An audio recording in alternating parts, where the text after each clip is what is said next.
Há discussões em torno de material perdido relacionado diretamente à internet, frequentemente focam em vídeos perdidos de youtubers ou mídias de criadores de conteúdo no geral. No entanto, mídias da internet são bem variadas, com a rede mundial de computadores sendo um lugar que, ironicamente, é bem fácil algo se perder do dia para a noite. Afinal, coisas são upadas e excluídas da internet o tempo inteiro, e em alguns casos, ao longo dos anos, foram resgatados por membros da comunidade, que notaram que certa mídia, uma vez disponível na internet ou relacionada a ela, simplesmente desapareceu. Com isso em mente, eu fiz uma lista com 11 casos de lost mídias da internet que eu acho interessante. Para esse vídeo, inclusive, eu, como uma das fontes de pesquisa, usei a Lost Media Wiki em espanhol, uma wiki que eu não tinha explorado muito até agora, que tem catalogado nela alguns casos bem obscuros que não são muito comentados na parte em inglês e português da comunidade. E quando eu falo obscuro, é obscuro mesmo. Eles têm até páginas de designs perdidos de bandeiras. Então, com tudo isso explicado, vamos ao vídeo.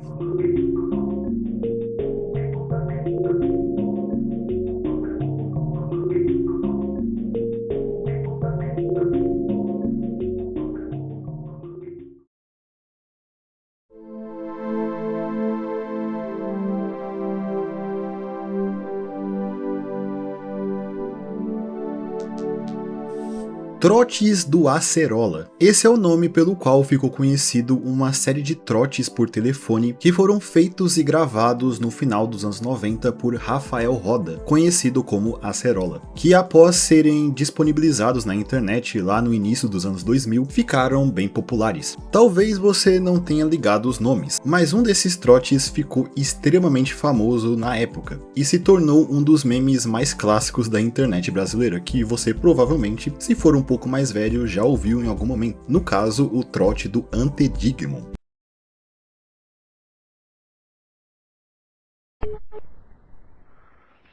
Alô? Alô, eu queria falar com o Antedigmon. Com quem? Com o Antedigmon. Quem? Antedigmon. Quem é? É o amigo do Antedigmon. Pera que não tem ninguém com esse nome. Claro que não, tu acha que vai existir alguém chamado Antedigmon? É, isso é uma coisa lógica, só que eu só queria saber quem é.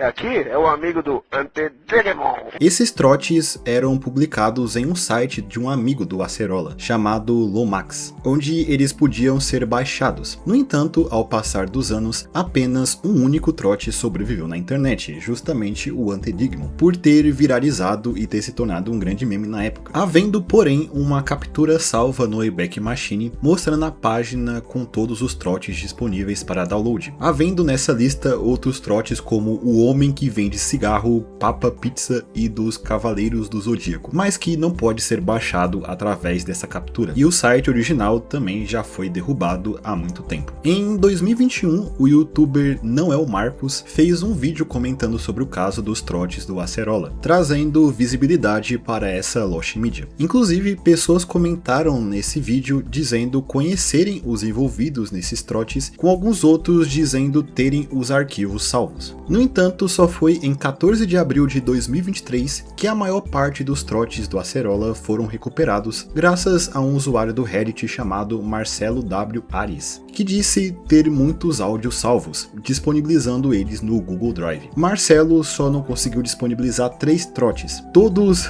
com nomes bem curiosos. 2 deles posteriormente foram encontrados por outro usuário chamado EasternWealth2250, que disponibilizou esses 2 outros trotes nos comentários dessa postagem. No entanto, até hoje existe um único trote ainda perdido. Esse aí que vocês estão vendo na tela, que talvez tenha o nome mais curioso entre eles.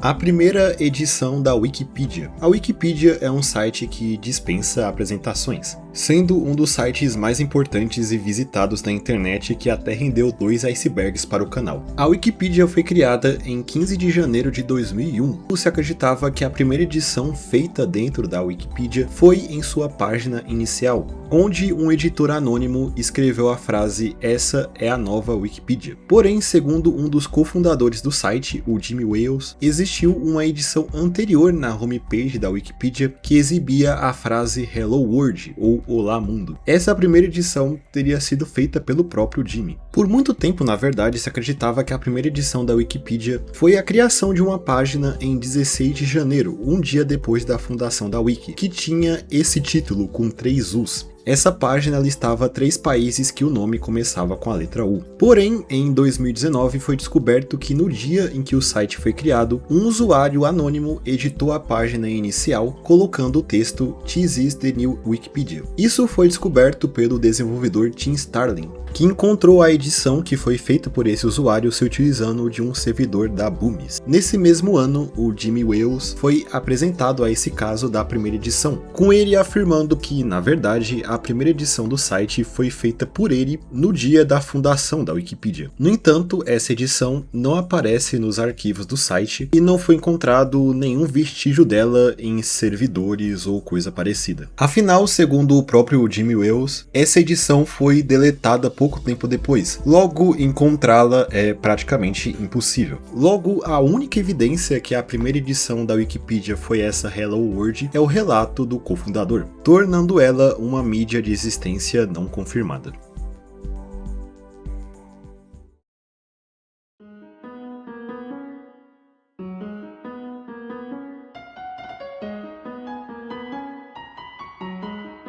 Nintendo On. Nintendo On é o nome de um suposto console da Nintendo que surgiu na internet em meados de 2005 a 2006. O console teria a tecnologia da realidade virtual, sendo um dispositivo que o jogador colocaria na cabeça como um capacete para se imergir nos jogos. Obviamente, esse console não era uma criação da Nintendo, mas sim uma farsa criada por um artista 3D chamado Pablo Belmonte, que lançou um trailer falso criado por ele, anunciando esse tal Nintendo On, que ficou muito popular e até enganou algumas pessoas. Esse trailer mostra até uma, digamos, tech demo de uma nova versão do Mario 64. A questão é que o trailer que temos do Nintendo On disponível é uma recriação apressada que o Pablo teve que fazer, já que a versão original que ele estava trabalhando foi perdida para sempre depois que os arquivos do projeto foram corrompidos. Não se sabe muito sobre essa versão que foi perdida, mas segundo o Pablo, ele se dedicou bastante nela, trabalhando em excesso e até desmaiando diversas vezes durante a produção. O trailer original seria mais longo e apresentaria mais gameplays falsas de jogos como Metroid e Mario. Como os arquivos originais desse projeto foram corrompidos e o fato de já ter passado anos desde que Pablo Belmonte fez esse projeto, é impossível que essa versão seja recuperada algum dia.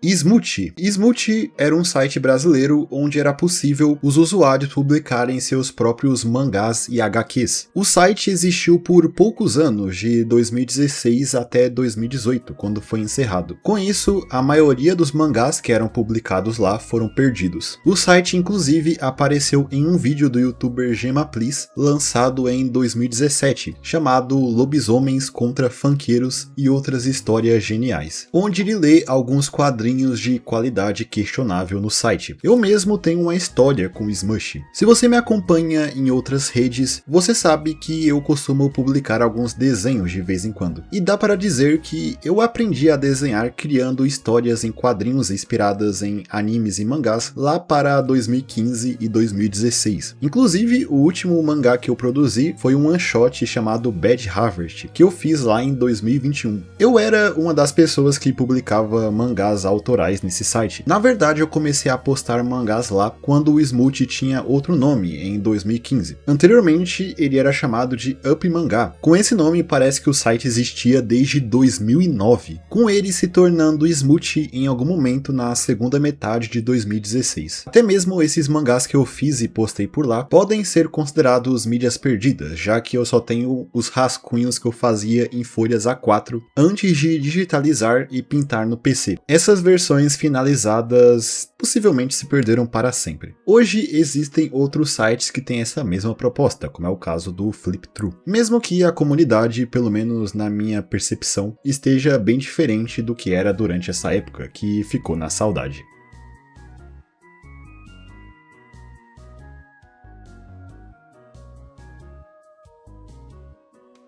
O Segredo dos Vales Mágicos. Esse é o nome de um jogo promocional sobre a marca Del Valle, que foi produzido pelo estúdio brasileiro de jogos Aquaris. O jogo foi desenvolvido para promover os sucos Capo da Del Valle, e ele rodava no navegador. O jogo incentivava os pais a jogarem junto com seus filhos, com ele sendo de aventura com gráficos 3D. O Segredo dos Vales Mágicos foi lançado em 2012, durante a BGS daquele ano. Ele ficou alguns poucos anos no ar, até ser retirado do site da Del Valle, possivelmente em torno de 2014, mas eu não encontrei datas precisas. Atualmente o jogo está completamente perdido, com os únicos trechos de gameplay dele aparecendo no trailer do jogo. Aparentemente não existe uma gameplay real que foi postada no YouTube. Eu só encontrei um vídeo com 900 views que foi postado em 2012 que mostra alguém jogando um jogo no site da Del Valle, mas eu não tenho certeza se é o mesmo jogo ou não.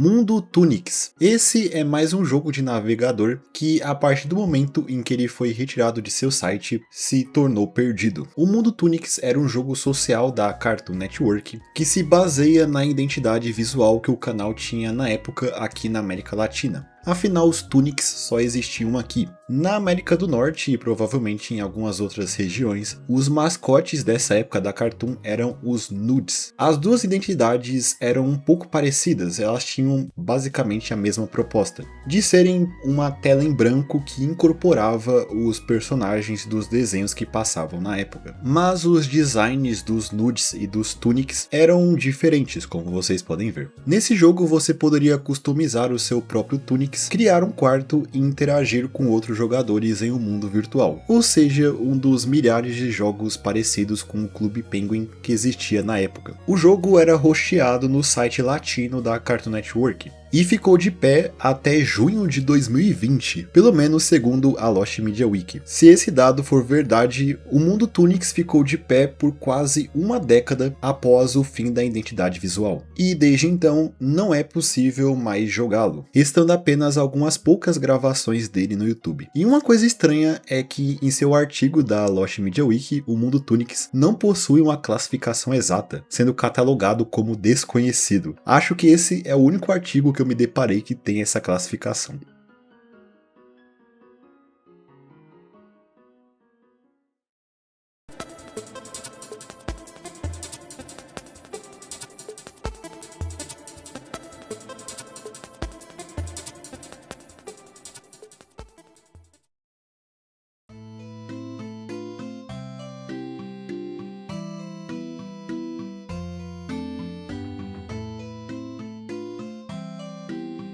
Twitch Plays Pokémon. Esse é um experimento que está acontecendo até hoje na Twitch, onde um programador anônimo australiano desenvolveu uma forma do chat de uma live, através de comandos digitados no chat, jogar coletivamente jogos de Pokémon. Isso começou em 12 de fevereiro de 2014 com o jogo Pokémon Red, já se tornando desde o seu início um grande sucesso, atraindo diversos usuários que começaram a jogar coletivamente pelo chat. A questão é que a gravação da gameplay só começou a ser arquivada um dia, 11 horas, 25 minutos e 48 segundos do início início do experimento, logo não foi preservado as 35 horas iniciais dele. Atualmente, a maior parte dessas 35 horas está perdida, existindo apenas algumas screenshots e 4 vídeos feitos por viewers da live. Mas esses pequenos trechos do início da live já mostram o quão caótica era a gameplay do experimento, que inclusive dentro do experimento foram zerados vários jogos da franquia.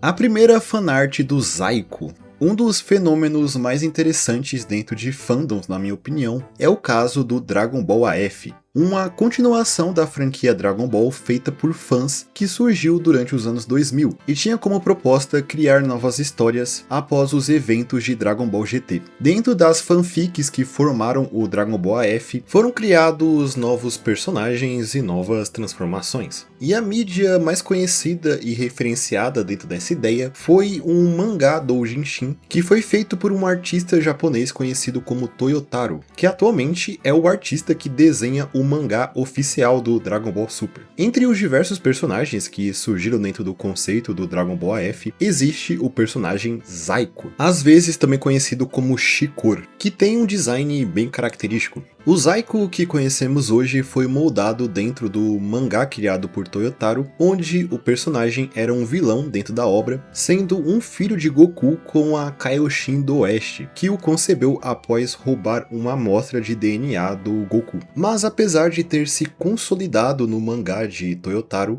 os fãs não consideram que o mangaka criou o Zaiko, já que conceitos do personagem já apareciam em fanfics de Dragon Ball que surgiram lá no início dos anos 2000, ou mesmo no final dos anos 90. Havendo um personagem chamado Exir, que apareceu em uma fanfic que também era um filho perdido do Goku. Até mesmo o design icônico do personagem não é uma criação do Toyotaro. Na verdade, não sabemos quem fez o design do personagem que viria a ser o Zaiko. O design surgiu em uma fanart de origem desconhecida que tem seu upload mais antigo conhecido em abril de 2004, em um fórum francês sobre a franquia. O usuário que upou a fanart não deu os créditos ao autor original, e ainda por cima colocou uma marca d'água desse fórum na imagem, o fórum Dragon Ball FP. A fanart é uma edição de uma arte oficial do Goku Super Saiyajin 3, onde foi mudada a cor da roupa e do cabelo. Na fanart também os olhos do personagem ficaram completamente vermelhos. Como não sabemos da onde essa fanart veio e quem é o seu autor, nós também não sabemos qual é o significado por trás dela, podendo ser uma versão maligna do Goku, uma transformação criada por esse fã, ou até mesmo um personagem original. Algo parecido com o que aconteceu com aquele caso da fanart que deu origem ao Super Saiyajin 5, que foi feito por um fã da Espanha e enviado a uma revista, que na verdade era um personagem original criado por esse fã, não o Goku em uma nova transformação. Existem algumas outras versões na internet dessa fanart, uma sem nenhuma marca d'água, mas com baixa qualidade, e outra com a marca d'água que diz Sinaed GFX, que não se sabe se isso é um outro site onde a imagem foi postada, ou mesmo o apelido do artista original. Essa versão da imagem também chama atenção por ela não ter aqueles olhos completamente vermelhos, o que pode indicar que essa é a versão original da imagem. Até hoje não é possível traçar o lugar onde essa imagem foi postada pela primeira vez e quem é a pessoa por trás desse design que inspirou um personagem icônico dentro da fandom de Dragon Ball.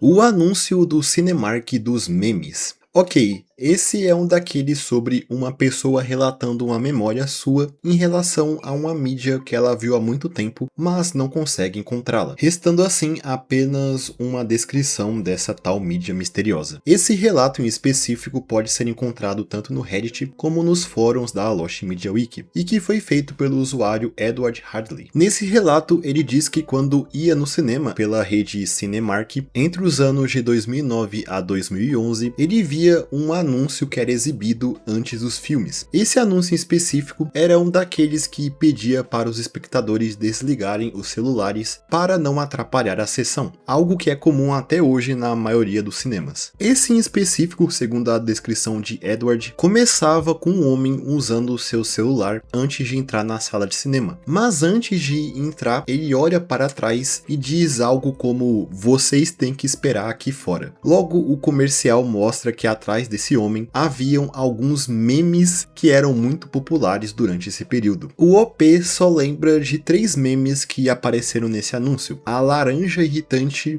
o Nyan Cat e o Sammy Stephens. Esse último é um músico que ficou conhecido por estrelar comerciais do mercado Flea Market Montgomery, que viralizaram na internet no início dos anos 2000, mas que não são muito lembrados hoje em dia, onde ele aparece no comercial improvisando rimas. O OP ainda afirma se lembrar de alguém ter filmado esse anúncio dentro do cinema, gravando diretamente a tela da sala e upando isso no YouTube. No entanto, ele também teoriza que essa gravação foi removida do site em algum momento. Não existe nada desse suposto anúncio do Cinemark com a participação de memes clássicos disponível, além desse relato e de outras pessoas nos comentários também afirmando se lembrarem disso.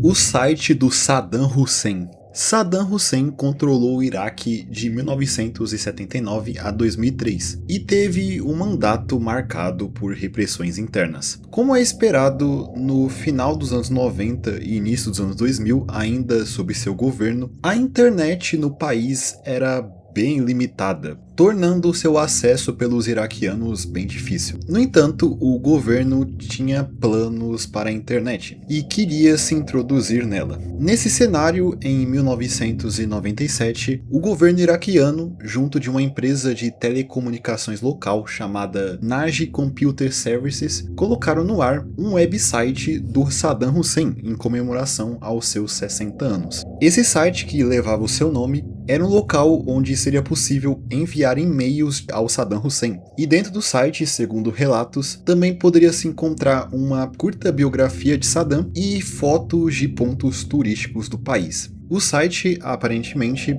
era direcionado mais para outros países árabes da região, já que o acesso à internet por iraquianos era praticamente impossível. Por causa desse status da internet do país, os e-mails eram na verdade enviados até um servidor na Jordânia e posteriormente impressos e enviados em remessas para o Saddam Hussein. Em algum momento não especificado, o site saiu do ar e todo o seu conteúdo se perdeu.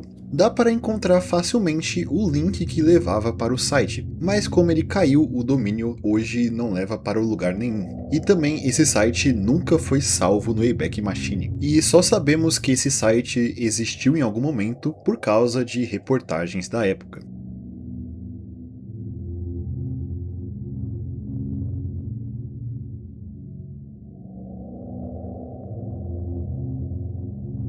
Play 2. Esse talvez seja o mistério barra rabbit hole atual mais intrigante que ganhou muita popularidade recentemente. Se você consome muito o YouTube, é possível que você já tenha visto um daqueles vídeos de comparação que vai mostrando tópicos de um tema através de um gráfico que geralmente classifica os tópicos em ordem crescente ou decrescente, cronológica ou por uma porcentagem, variando de que tema o vídeo se trata. Existe um desses vídeos de comparação que foi postado pelo canal Watch Data em 24 de outubro de 2022, que compara os vídeos mais assustadores do YouTube, os classificando de os com maior número de views até os vídeos mais obscuros considerados assustadores. O mistério em relação a esse caso se trata justamente do último tópico apresentado nesse vídeo, que no caso é um vídeo com o título Play 2, que tinha apenas 77 views, sendo um vídeo publicado pelo canal Modder8583.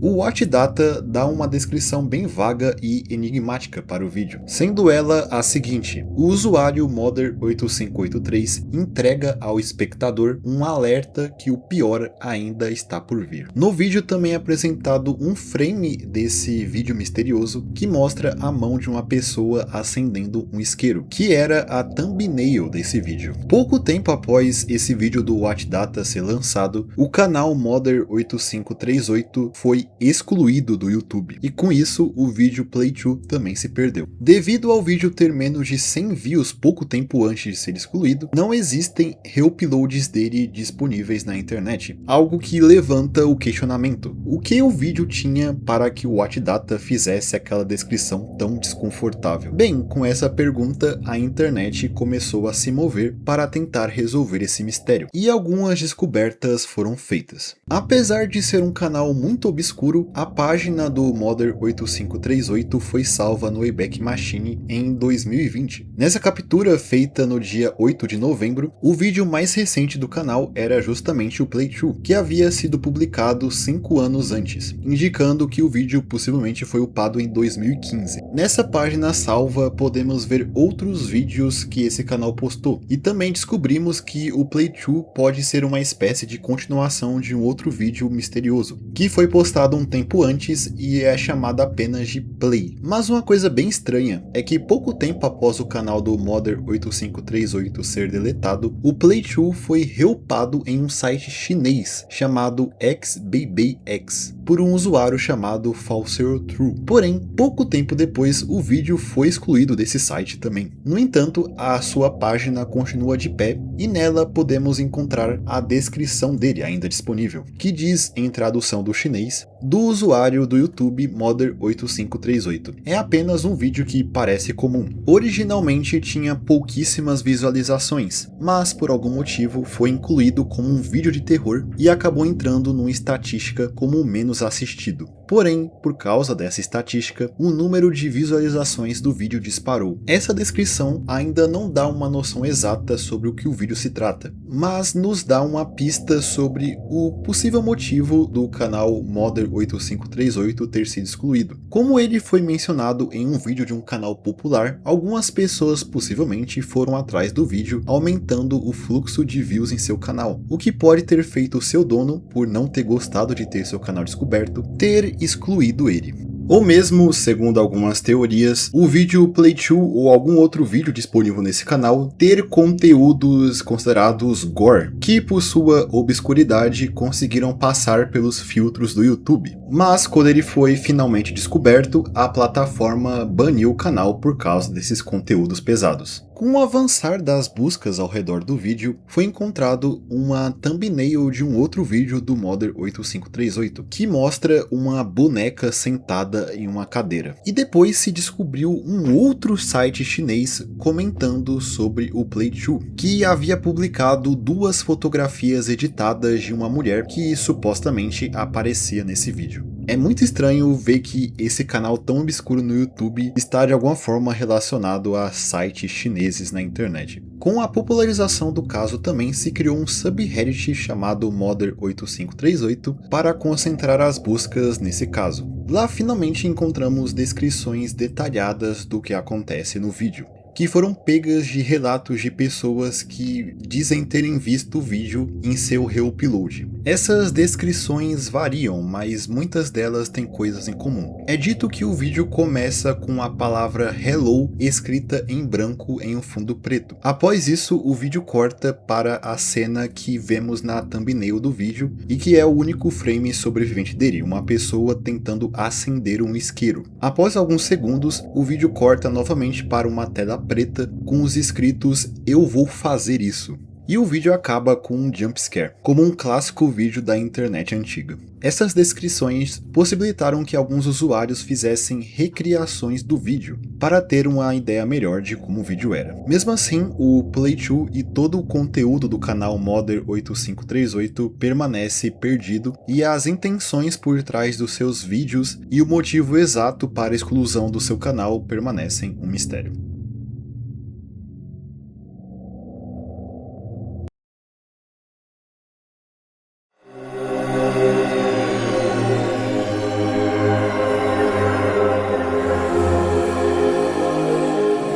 Então eu acho que é isso. Essas foram algumas Lost Mídias relacionadas à internet que eu achei interessante compartilhar com vocês. Esse será o último vídeo de 2025 aqui no canal. Então eu desejo a todos um ótimo ano novo e espero que continuemos a nos reunir todos os sábados por aqui no próximo ano. Eu também gostaria de agradecer por todo o apoio que o canal recebeu esse ano e avisar que nos próximos meses teremos novidades interessantes. Pelo menos eu espero. Mas deixando isso de lado, se gostaram do vídeo, não se esqueça de comentar aí embaixo, deixar o seu like e se inscrever no canal para mais vídeos como esse no futuro. E no mais é isso, eu espero todos vocês em um próximo vídeo. Até mais!